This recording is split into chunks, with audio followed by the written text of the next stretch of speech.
Aqui a gente tem um pedocomparador, que é uma proposta metodológica para substituir com uma boa qualidade a questão da ausência de um mapeamento pedológico do solo. Isso aqui foi uma proposta metodológica que a gente apresentou aí no nosso doutorado, onde a gente trabalhou com morfopedologia para ajudar na identificação de unidades de paisagens voltado para um mapeamento da aptidão agrícola voltado para a agricultura familiar. Então, basicamente, a gente trabalhou com coleta de dados usando trado ou mesmo em barrancos. Então, foram feitas tradagens e coletado amostras de solos conforme a gente ia observando diferenças morfológicas e estruturais. Então, cada caixinha de solo dessa daqui representa uma mudança em termos de coloração, de estrutura, de textura. E a gente ia notando então essas profundidades e a coordenada geográfica com GPS de cada ponto como esse. Então, a partir do momento que a gente coloca esses, o que a gente pode chamar de mini perfis de solos, um do lado do outro, a gente consegue ter uma visualização da distribuição dos solos na paisagem. Então aqui foi coletado a amostra de solos nos topos de morro, nas meias encostas e nos fundos de vale. Então essas caixinhas aqui são caixinhas de 5 centímetros cúbicos, então 5 centímetros de fundo e 5 centímetros de altura. E os lados, né, de 5 centímetros também. Feito com papel cartão, que é um pouquinho mais grosso aí, como papel, uma cartolina, e ele se torna aí resistente. Isso aqui foi feito em 2007, até hoje eu tenho esse pedocomparador. Vamos ver um pouquinho mais do detalhe de como trabalhar com esse pedocomparador aí, para ajudar aí a gente classificar as nossas classes de capacidade de uso. Então aqui nós vamos olhar algumas páginas da minha tese de doutorado, e ela está aqui para vocês também no Moodle, nesse link, parâmetros para a classificação da fertilidade. Na verdade eu coloquei isso aqui, que nós vamos comentar mais à frente, algumas referências para ajudar vocês a classificar a fertilidade. Mas a gente vai abordar isso aqui um pouquinho mais à frente aqui nessa aula. Então, em relação a essa questão da fertilidade, é só vocês olharem lá na página 265. De qualquer modo, toda a tese está disponível aqui, a parte textual e a parte dos mapas, para quem quiser dar uma olhadinha neles, eles estão aqui. Os mapas referentes a essa tese de doutorado. Então a tese de doutorado fica aí como uma leitura complementar, ela é extensa, mas ela não é necessária para a disciplina, mas ela tem bastante ligação com o que nós estamos trabalhando aqui nessa disciplina. Então ela pode ser uma boa leitura complementar. Mas no caso aqui, somente essa página 265 para ver a questão da fertilidade que nós vamos abordar agora a pouco, daqui a pouco. Então nós vamos abrir aqui, ó, é o mesmo link que está lá.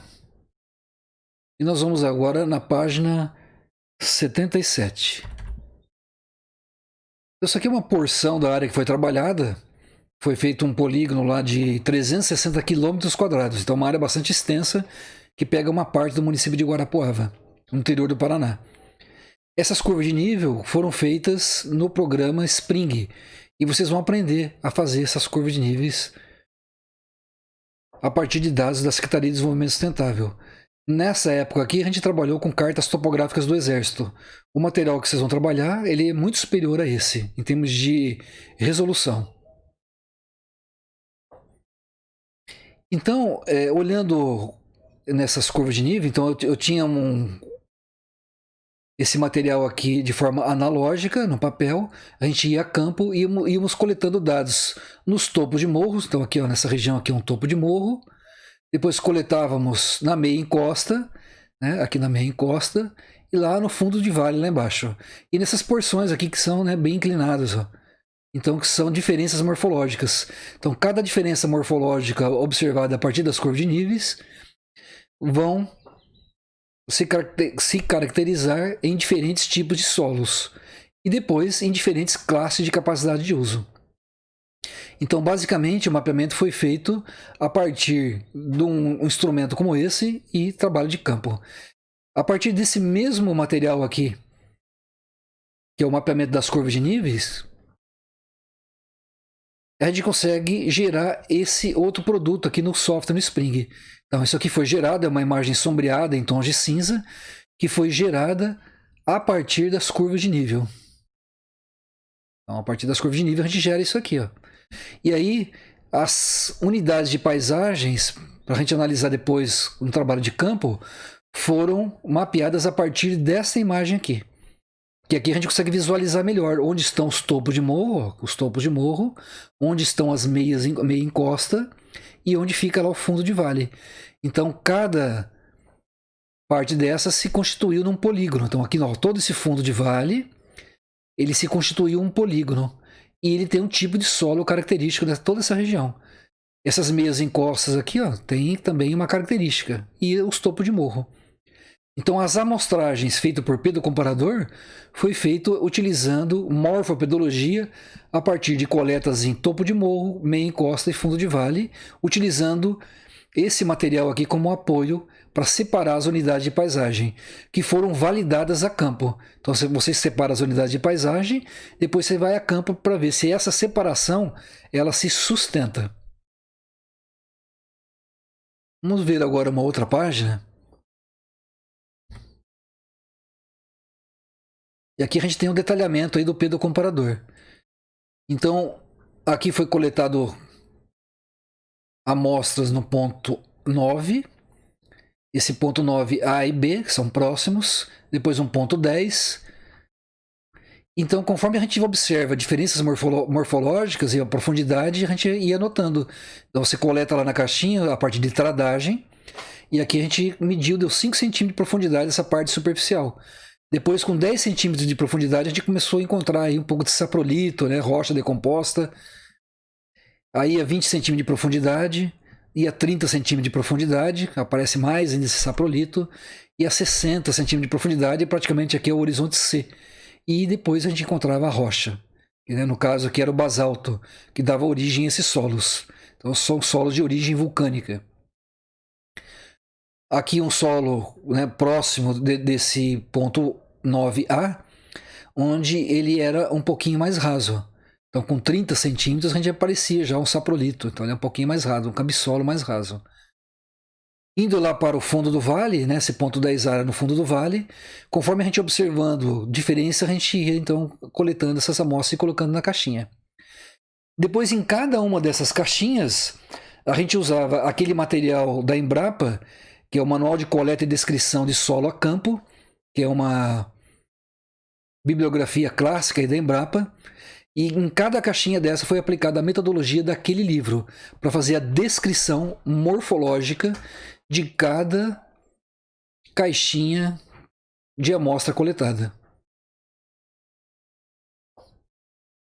Vamos ver aqui na página agora 97. O princípio desse mapeamento. Então aqui está o princípio do mapeamento. Você tem as unidades de paisagem separadas conforme o relevo. Então uma unidade 1, 2, 3, 4 e 5. E aí lá no campo a gente amostra e a gente vê se essa separação que a gente fez ela se sustenta a partir da validação a campo. Então conforme as variações de solo no relevo, a gente vai ter então diferenciações que a gente pode cartografar isso e depois quantificar. Vamos aqui na página 157 e a gente vai ver um desses perfis que a gente chamou de perfil modal. O que é um perfil modal? É um perfil que vai ser um modelo para toda aquela região que a gente mapeou, que a gente separou ali a partir das curvas de nível. Então ele representa um modelo para aquela região que a gente mapeou. Então nesse caso aqui é um neossolo litólico, a gente pegou coordenadas no sistema UTM, né, foi tirado foto, uma foto com... Aqui foi colocada uma caneta, né, para representar a escala, então é bom sempre colocar algum objeto para representar a escala. E aqui a descrição morfológica. Então essa descrição morfológica foi feita a partir daquelas caixinhas lá do Pedro Comparador. Então aqui foi feita uma classificação do solo, uma classificação completa, a unidade de mapeamento, né, o código, a localização, a coordenada, a localidade, a situação do declive, a cobertura vegetal sobre o perfil, a faixa de altitude, a litologia, né, que é o material de origem, a formação geológica, a cronologia, o material originário. Então, um trabalho bem completo. Claro que raramente você vai fazer isso, um trabalho tão completo numa avaliação de imóvel rural. Mas isso aqui ajuda a gente a fazer uma classificação das classes de capacidade de uso com bastante qualidade. Se você não conseguir chegar nesse nível de detalhamento, você pode se basear num trabalho como esse e fazer uma simplificação. Então, a rochosidade, o relevo, então todas as características aí daquele ponto amostrado. E aqui a descrição morfológica. Então, cada caixinha, a primeira caixinha lá tinha até 10 centímetros de profundidade. Então, como é que a gente chegou nessas informações aqui? Da cor úmida, cor seca, a textura, a estrutura. Isso aqui é feito usando aquela metodologia que está disposta no livro da Embrapa, que dá as orientações para coleta de solo e descrição a campo. Então, o material clássico aí da Embrapa. Um manualzinho bastante utilizado para esse tipo de descrição dos solos. Então, para cada diferenciação, foi feito isso aqui depois do trabalho de campo, né? A partir, então, usando carta de Mansell, né, úmido e seco. Então, para cada profundidade, né, feita a descrição, que é o horizonte A, o horizonte AB, e aqui um horizonte B. Algumas observações, né? E depois a análise de solo. Né? Inclusive foram feitas análises de solos na Embrapa do Rio de Janeiro. Então, quando a gente tem análise de solo, também ajuda a gente a fazer uma boa avaliação. Se a gente não tem análise de solo, a gente pode usar análise de solo da região feita pelo pessoal da Emater, da Ipagre, que tem muitas vezes histórico de análises que pode ser utilizada aí para inferir como que é o comportamento da fertilidade dos solos para a região que a gente está estudando. Bom, então, essa aí é uma metodologia aí que a gente trabalhou com pedocomparador, e ao longo dos anos, nas vistorias que a gente tem feito com os estudantes, cada equipe tem feito essas coletas, faz o seu pedocomparador e consegue, então, depois, a partir dessa metodologia, um auxílio metodológico para fazer a classificação das classes de capacidade de uso. Substitui aí com uma boa qualidade a questão da ausência de um levantamento pedológico. O uso da terra, né, o uso do solo mapeado, ele vai fornecer várias informações importantes para a gente. Isso aí a gente vai usar através de uma fotografia aérea. Então ele vai fornecer o quantitativo das explorações, a partir daí a gente consegue inferir informações relacionadas ao GUT e GE, como a gente já viu anteriormente. A partir dessa informação, a gente tem a quantificação do passivo ambiental, subsídios para o planejamento conservacionista e focado na legislação ambiental. E a gente pode obter essa informação fazendo a digitalização direta sobre a imagem ou utilizando classificadores automáticos e semiautomáticos. Então a gente treina lá a imagem, a gente faz lá um polígono em cima dessa imagem e a gente diz que aquele polígono, por exemplo, é plantação de milho. E a gente depois pega um outro polígono, um pedacinho lá, e diz que aquele pedacinho é uma floresta nativa. Um outro pedacinho a gente diz lá que é pastagem. Então, com isso, a gente faz um treinamento, né, de um algoritmo dentro do software, e a partir daí ele consegue mapear e classificar tudo de forma automática. Mas se a gente tem uma imagem de boa qualidade, a gente não precisa lançar mão dessas ferramentas que tem também algumas limitações. A gente depois tem que fazer um agrupamento das informações, porque ela acaba fazendo um mosaico de muitos polígonos. Então a gente tem que agrupar eles, fazer uma reclassificação. Então existe também essas possibilidades no ambiente de geoprocessamento. Então a qualidade do trabalho é dependente da qualidade da imagem. Se tem uma imagem de alta resolução e atual, você vai ter uma boa qualidade para identificar o uso do solo e quantificar isso aí com uma boa precisão. E também é um dos elementos definidor da capacidade de uso. Por exemplo, onde tem uma mata em estágio avançado de regeneração, a gente já coloca isso aí lá como classe 8. Quando ele está em área de preservação permanente por declividade, ou topo de morro, ou por mata ciliar. E a gente põe em classe 7 quando essa mesma mata está numa área que não é de preservação permanente. Então é uma liberalidade que a gente toma lá no INCRA, por exemplo, que pode ser aí adotado e justificado dentro da argumentação do laudo. Aqui, relembrando alguma coisa do Código Florestal, então as encostas acima de 45 graus, que é 100% de declividade, elas devem ser conservadas ao abrigo da fauna e da flora. Aqui, em área urbana, área de pressão permanente, 30 metros em torno dos lagos.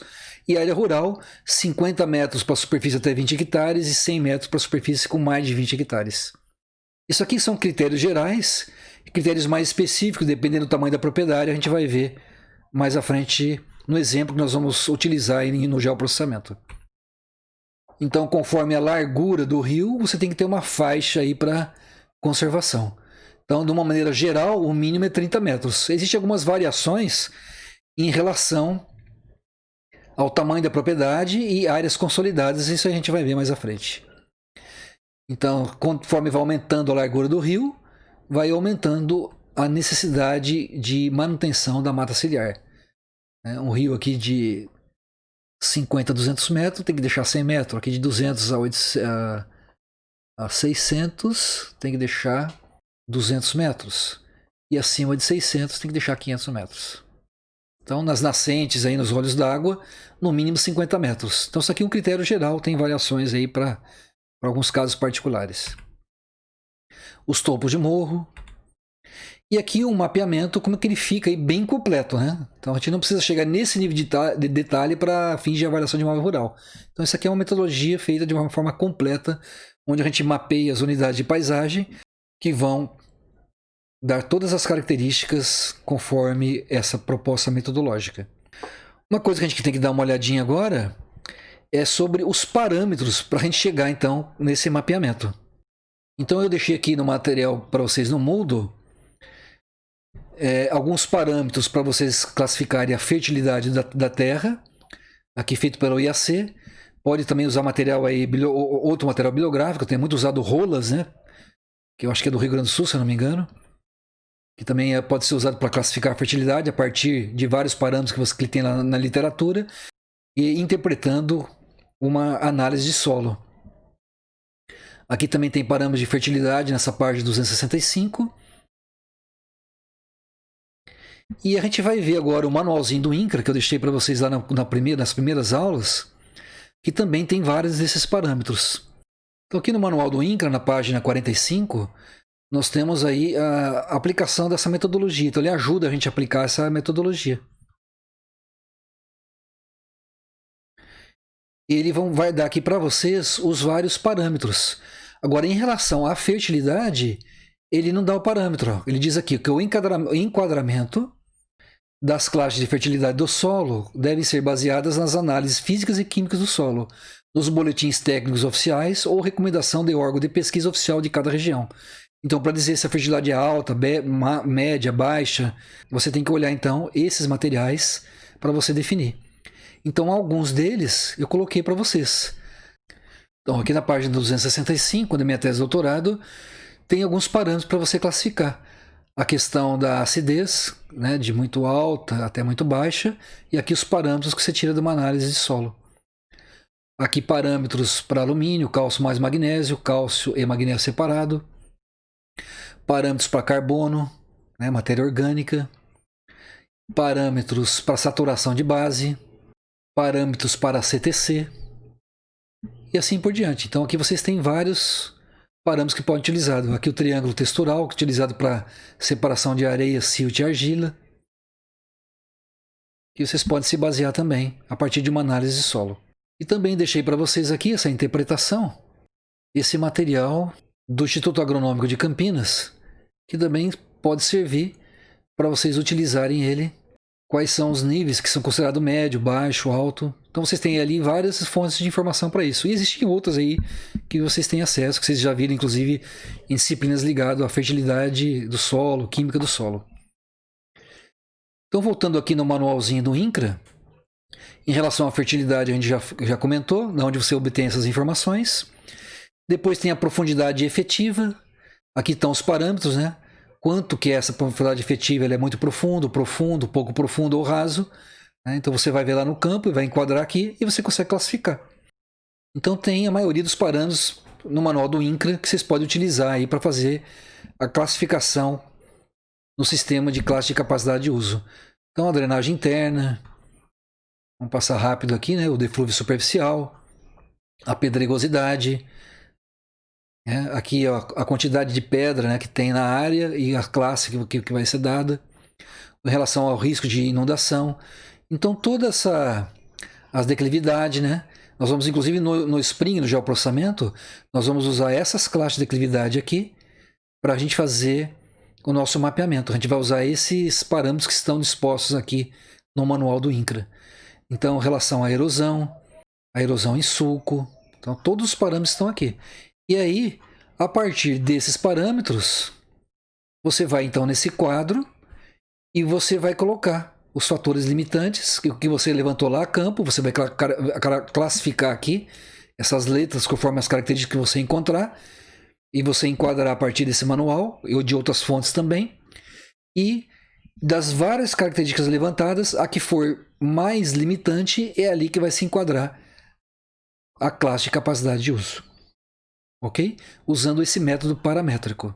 Então a aplicação dessa tabela para chegar aqui no fator mais limitante e enquadrar aqui nas classes de capacidade de uso que vai de 1 até 8. Então esse método aqui, ele facilita bastante a nossa classificação. Para a gente que vai fazer avaliação de imóveis rurais, basta enquadrar a classe, não precisa entrar no detalhamento da classe. Mas aí o sistema ele é mais amplo, o que a gente normalmente usa aí para avaliação de imóveis rural. Então ele pode ser usado aí para várias finalidades. Eu coloquei lá no Moodle para vocês também as classes de capacidade de uso aqui, ó, digitalizado. Então isso aqui foi tirado lá do manual do LEPS, que já está esgotado. E aqui você tem uma definição mais ampla, que pode ajudar também a classificar. Então ela não é tão resumida, como a gente viu até agora. E para você fazer isso aí de forma bem detalhada, tem que aplicar toda a metodologia lá do livro. Então essas classes de capacidade de uso digitalizada, ela está aqui, ó.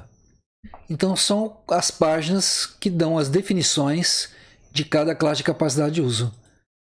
Então a partir desse texto você também pode classificar. Então a classe 1, lembra que a gente viu lá anteriormente um resumindo, que é uma linha lá que dizia o que era uma classe 1? Aqui está dizendo o que é a classe 1 de uma maneira bem detalhada. Então ele ajuda aí a ordenar o pensamento. Aqui, ó, aquela definição curtinha está aqui em cima. E aqui está uma definição bem completa para vocês darem uma lida. Ó, isso também para a classe 2. Né, a classe 3. E assim por diante. Então isso aí ajuda aí a ordenar o pensamento. Então isso aí a gente colocou para vocês lá. Para todas as classes, digitalizado uma definição bem completa delas para vocês fazerem uma leitura. Isso aqui é uma leitura importante, né? Para vocês fixarem o conhecimento relacionado às características inerentes a cada classe de capacidade de uso. Isso aí é importante, a gente vai precisar classificar para fazer uma avaliação do imóvel rural. A gente vai ver depois à frente onde a gente vai aplicar isso aí numa planilha. E depois eu deixei aqui para vocês também 3 artigos, né, eles não são extensos, que abordam essa metodologia e aplicações dessa metodologia para vocês fazerem uma leitura complementar e fixar ainda mais essa questão. Então vale a pena aí ler esses 3 artigos que vão fazer uma boa fixação e vão substituir com uma boa qualidade a ausência daquele livro que já está esgotado. E aqui também eu deixei para vocês um material do professor Huberti, também uma leitura complementar, que mostra o sistema de classificação de terras para Santa Catarina, que na verdade ele fez uma simplificação, que também, então, sendo justificado, ele pode ser utilizado também. Mas o ideal é usar o sistema de classes de capacidade de uso do LEPS, que ele é o método consagrado e utilizado aí para fins de avaliação de imóveis rurais e para outras finalidades. Então aqui um passeio aqui pelo Moodle, né, para ver o material que a gente disponibilizou para vocês, né, que vai aí complementar a informação que vocês estão vendo nessa aula. E depois deixei aqui um vídeo, né, dos patamares irrigados das Filipinas, que é apenas uma curiosidade, para a gente pensar um pouquinho aí sobre esses sistemas. Então um vídeo aí bem bacana, que usa inclusive drones para fazer aí uma filmagem. Então vale a pena dar uma olhadinha nesse vídeo, apenas como uma curiosidade para a gente pensar um pouquinho. Então, voltando aqui na nossa apresentação, terminamos então o método de LEPT, do levantamento utilitário do meio físico para a classificação das terras no sistema de classe de capacidade de uso, com materiais complementares para vocês aprofundarem no assunto e ver como é que faz isso aí. E depois vai ter um exercício lá no Moodle para vocês fazerem, que faz parte então das atividades avaliativas. Esse aqui é um outro sistema de avaliação, que é da aptidão agrícola. Nós não vamos usar ele para avaliar imóvel rural, mas ele é às vezes utilizado também para imóvel rural, apesar de não ser o mais adequado. Como também um sistema de avaliação de terras, e nossa disciplina aborda o sistema de avaliação, então a gente vai fazer um comentário mais rápido desse sistema. E esse aqui é um sistema que foi pensado por Ramalho Filho e Beck. Então a gente vai passar um pouco mais rápido nele. Então o pressuposto do sistema é um método interpretativo também, e se baseou lá em métodos dos Estados Unidos. Deve se basear também em levantamentos sistemáticos do solo, do clima, da vegetação e geomorfologia, etc. Então, a partir de mapeamentos que você que já existem da literatura, se tivesse material com boa qualidade, então a gente se baseia neles também para chegar nessa aptidão agrícola. Então, ele tem um caráter efêmero, porque depende das variações na evolução da técnica. Então hoje você pode classificar de uma maneira, conforme a evolução tecnológica você pode classificar no futuro de uma maneira diferenciada. E é muito utilizado aí para fazer planejamento regional e nacional. Então se um dia vocês trabalharem em algum município, fazer um planejamento mais amplo, vocês podem adotar esse sistema. E deve representar a realidade média dos agricultores. Ele se baseia em nível de manejo, o nível de manejo A, que é o primitivo, o nível de manejo B, que é pouco desenvolvido, né? Depois fica esse material aqui para vocês darem uma lidinha nele, e o nível C, desenvolvido, né? Alto nível tecnológico. E aqui, parecido com aquele outro sistema que a gente viu, o grupo de aptidão agrícola ele vai de 1 a 6, então você aumento da intensidade da limitação, né, até 6, e diminuição das alternativas de uso. Então a partir que a gente vai de 1 para 6, diminui a alternativa de uso da terra. Então um grupo de aptidão 1, eu posso trabalhar com tudo, né?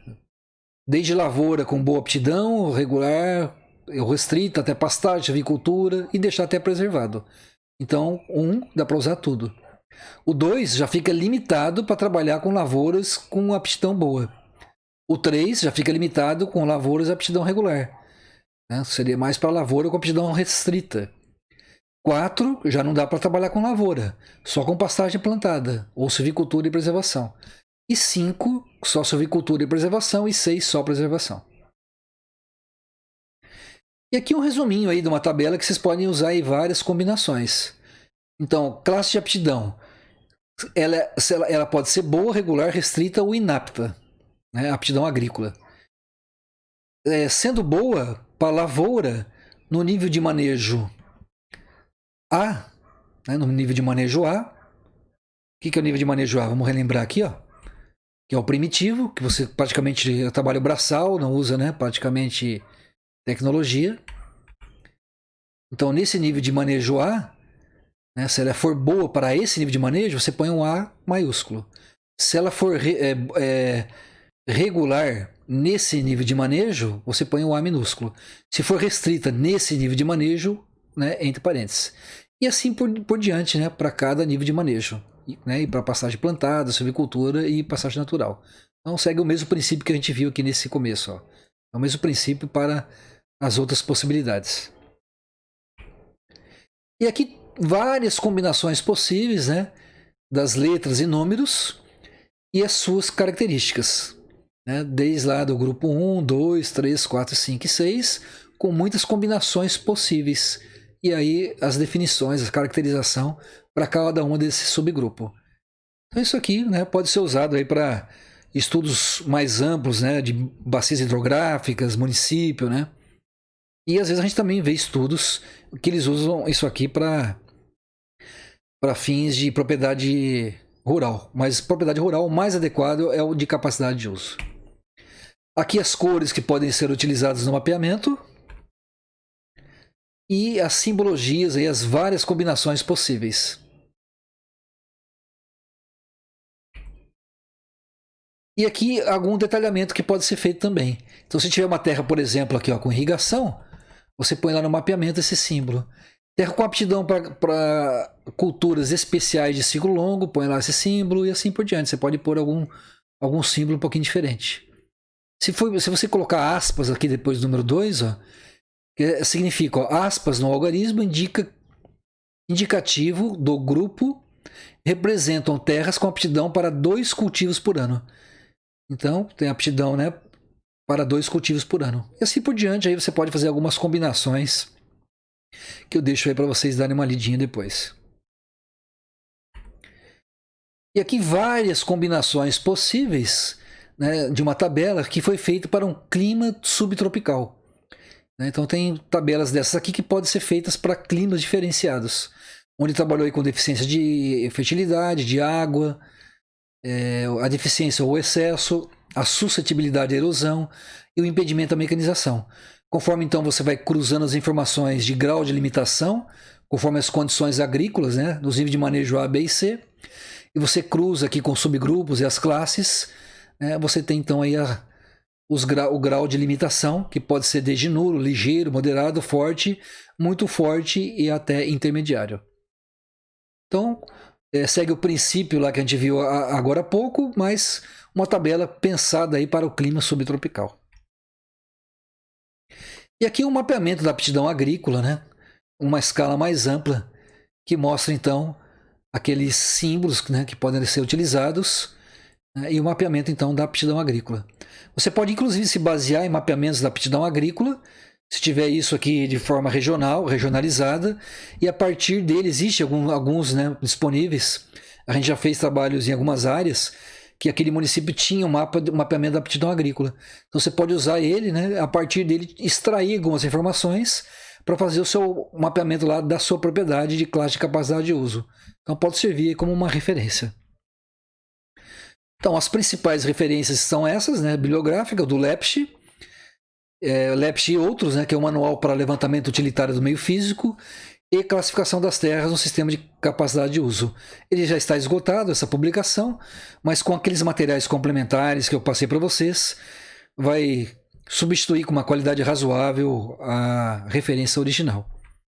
E aqui está o de Ramalho Filho e Beck, que é de aptidão agrícola, que a gente passou aí mais rápido, porque a gente não vai usar na disciplina, mas ele pode ser usado aí para quem quiser se aprofundar, está aí a referência. E isso aí tem muito material na internet, tem muito material publicado de artigo científico que usa essa metodologia. Inclusive na minha tese de doutorado, tem uma referência bibliográfica que trabalha com essa questão da aptidão agrícola. Então ali também vocês podem ver bastante material para se aprofundar nessa área. E aqui nós vamos ver agora os terraços, e aqui tem um vídeo também para vocês verem lá no Moodle. São terraços de arroz da Filipinas, que são esculpidos nas montanhas há cerca de 2.000 anos.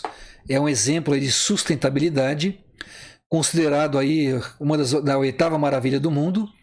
Está a 1.500 metros de altitude, em mais de 10.000 quilômetros quadrados de área. Então essa foto que a gente vai ver, as fotos que a gente vai ver, representa aí uma vaga ideia dessa área toda que existem lá nas Filipinas. Então aqui estão os patamares irrigados há mais de 2.000 anos.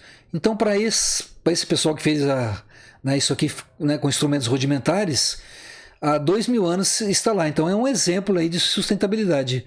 E provavelmente, certamente, a gente classificaria, né, dentro do sistema de classe de capacidade de uso como classe 8, a maioria dessas áreas. Deveria ficar aí com o abrigo da fauna e da flora. Eles usam essas áreas milenarmente. Então é isso aí para a gente pensar, né, que esses sistemas eles ajudam a ordenar o pensamento, eles têm várias aplicações, mas a gente não pode fechar o pensamento, né, nesses sistemas que existem possibilidades aí, o ser humano consegue trabalhar aí essas áreas bastante íngremes, né, com bastante limitação, e são exploradas aí a partir de muitos anos atrás. Aqui é uma outra foto, né? Então, para a gente pensar e até desconstruir um pouquinho o que a gente viu até agora. Então, existem aplicações, mas a gente também não pode fechar o pensamento para esse tipo de sistema de classificação. Ok, pessoal? Então, com isso a gente termina aí os sistemas de classificação de terra e a abordagem aí voltada para fins de avaliação de imóvel rural. Uma metodologia que pode ser aplicada para várias finalidades na área de agronomia.